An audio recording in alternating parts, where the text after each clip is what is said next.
Coming up, candidates for the U.S. House of Representatives pitch their campaigns to voters. Iowa women's athletics continue to rise. Kirk Ferentz cruises to a monumental milestone and win over the Huskies. Is sweater weather finally here? All of the full forecast coming up in weather. All that and more coming up right now on DITV.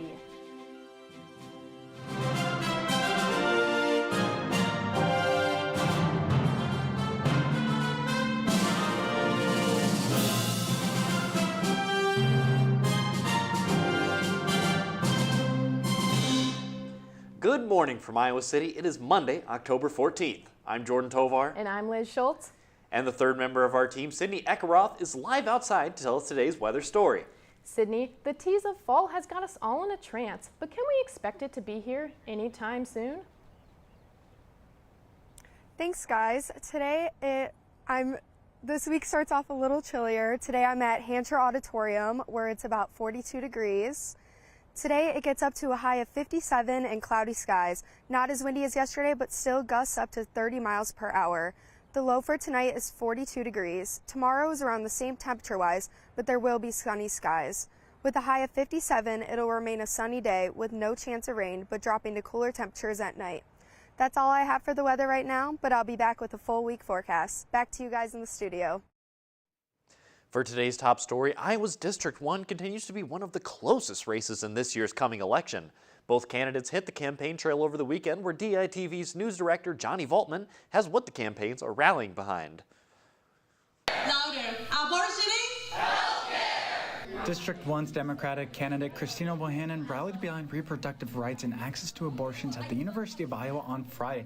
Bohannon's campaign continues to target young voters with these type of rallies. She's a mom, and she fiercely believes that it's our choice to decide what to do with our bodies. Special guests made their pitches to potential voters about the weight behind their vote and how it can impact the state of Iowa.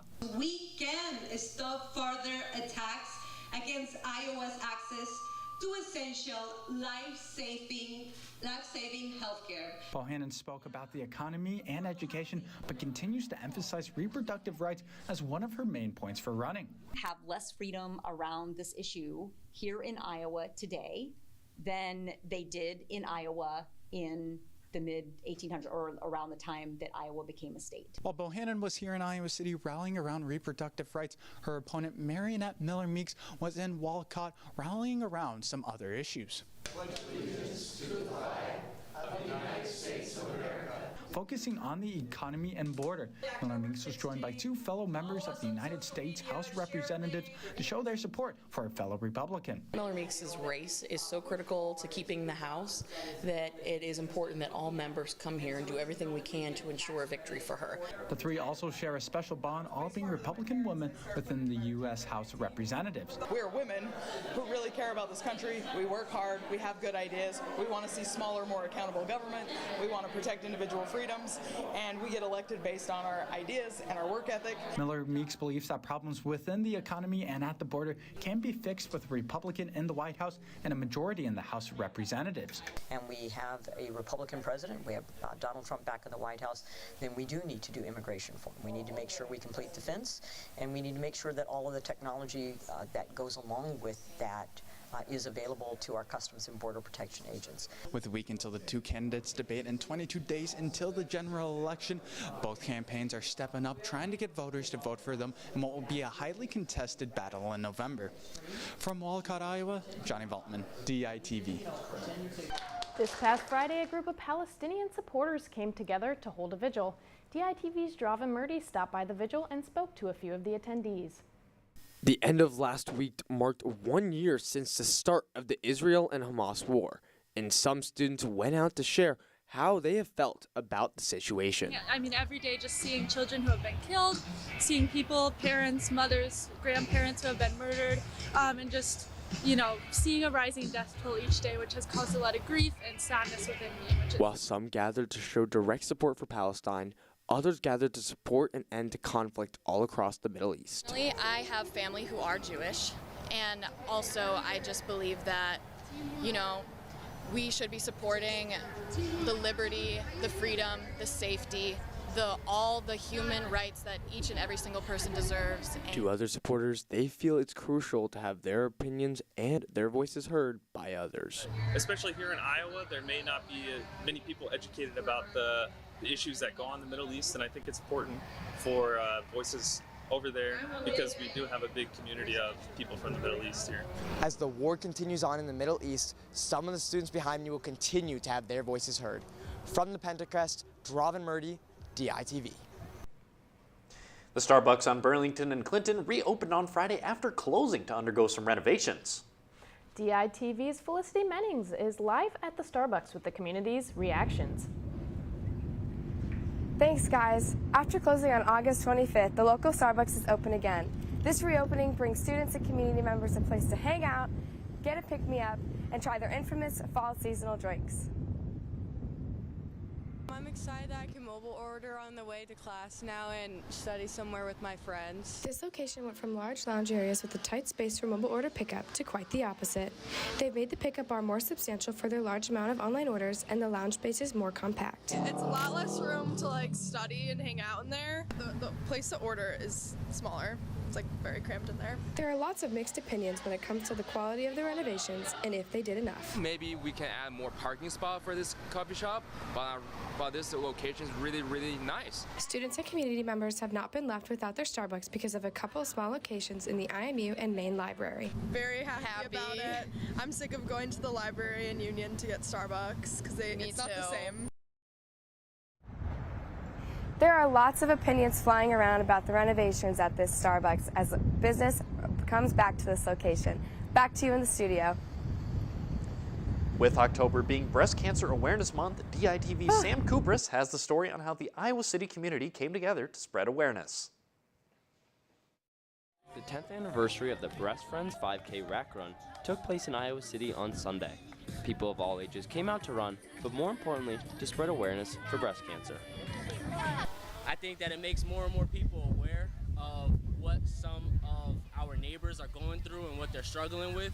And yeah, I think that it's a positive effect on the community. That's awesome, I love this. That's so fun. Team Breast Friends was founded in 2014. Over the past 10 years, the fundraising group has raised over $600,000.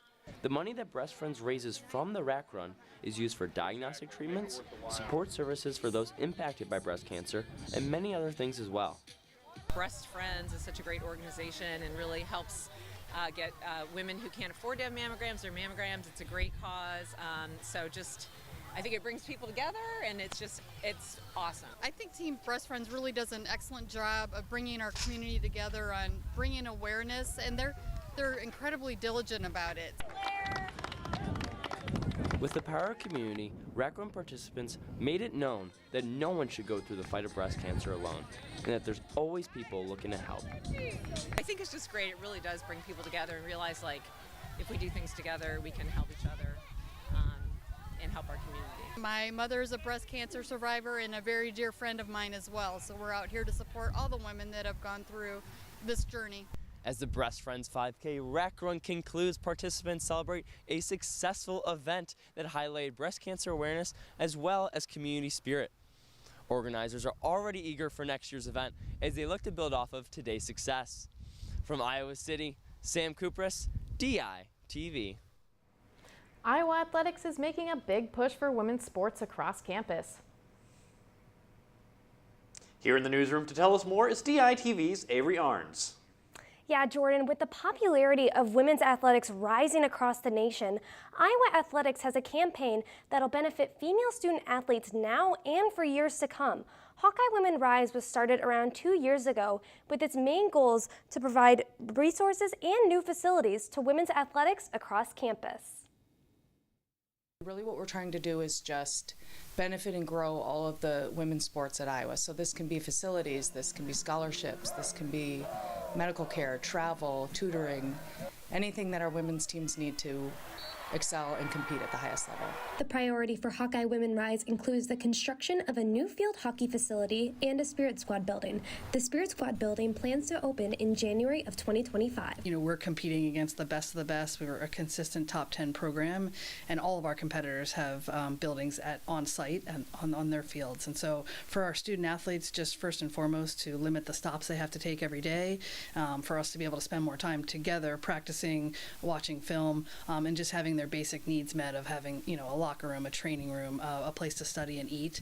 It would be a game changer for our program. We don't have our own space, so this Spirit Squad training facility will be a space for the cheerleaders, the dance team, and the mascot to have our own practices. So we only need to deal with scheduling around each other versus scheduling around basketball and volleyball and soccer and all of the fitness classes at the field house. So this will be our own space, which will be a huge difference maker. These projects have been a long time coming for coaches, players, and members of the athletic department. They're competing at the highest levels, but to continue into the future and to be able to get the kind of recruits that they want to get and sustain their success, they need an operations building. For coaches like Salucci and Eustace, these projects offer immense excitement and anticipation for the future of their program. Well, I think Hawkeye Women Rise is going to affect all of the women's programs and field hockey specifically. Love what the campaign represents. You know, it's about female excellence, female worth, you know, female strength, and it's going to have the ability to, you know, affect all of our 14 women's teams and give them, you know, top-notch facilities, extra resources, and great support. So, you know, if we can be a small part of that would be fantastic. Hawkeye Women Rise has plans for every female sport across campus, including the future construction of new facilities, updated locker rooms, and funding for travel and foreign trips. Back to you in the studio. And coming up later, a once-in-a-lifetime sighting is coming to the Northern Hemisphere. Along with a recap of Hawkeye athletics, we'll be right back after the break. The race for the White House is heating up, and DITV has got you covered. From local races here in Iowa for hotly contested House spots in Washington to the presidency, we'll have reporters all around the country in battleground states like Georgia, Nevada, and Wisconsin. In an unprecedented move, DITV will be going live from our studio on election night to give you the comprehensive election updates that you need. DITV will be live from 8 p.m. on Tuesday, November 5th until results are called and finalized. Welcome back to DITV at 8:30. We still have a jam-packed recap of Hawkeye athletics this weekend. But first, let's take a look outside with Sydney for the forecast for the week ahead.